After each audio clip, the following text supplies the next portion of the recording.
Let's move into the 50s here.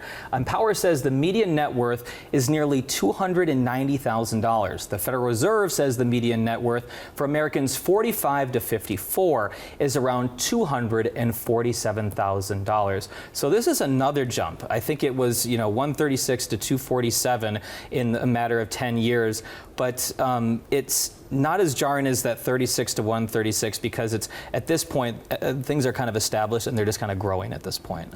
Yeah, hopefully we've done the work and we've started saving, we're paying down debt, we're getting raises and earning more money. One potential pitfall in our 50s, we're in a decade where we might have kids starting to go into college, and we want to be cautious around taking on too much college debt for our college-age kids, so that's a potential trap.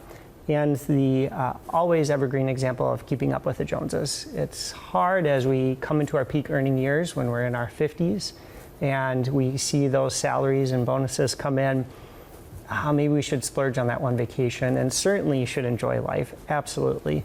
But again, if we use these average net worths as sort of a guide, if you're ahead of things, then maybe that's okay to do that splurge and enjoy life. And if we're falling behind a little bit, we can still make adjustments, and there's still time to make sure we get everything right. Now, the 50s are very important, though, because we're starting to come into retirement ages in the next decade. So we need to do the work in our 50s to make sure we're on track, so that way retirement could be a realistic possibility for us when we get to our 60s. And this is the decade that a lot of people have their midlife crisis, where they start, and when that happens, you spend money. Like you go and buy a motorcycle, you go and buy, a boat or something crazy, or a nice car. And think about that. That's, that could be $20,000, $30,000, $40,000 purchase.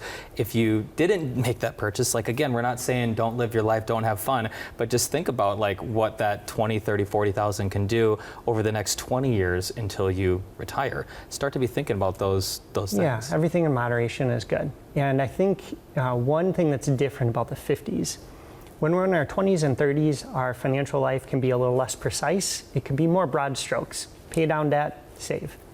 When we get into our 50s, we now have trickier assets. We may have financial accounts all over the place. We now need to worry about income tax and tax strategies. We might have children, so we need estate planning. Finances get more complicated in our 50s, and also that's when we want to do retirement projections to see if we're on track.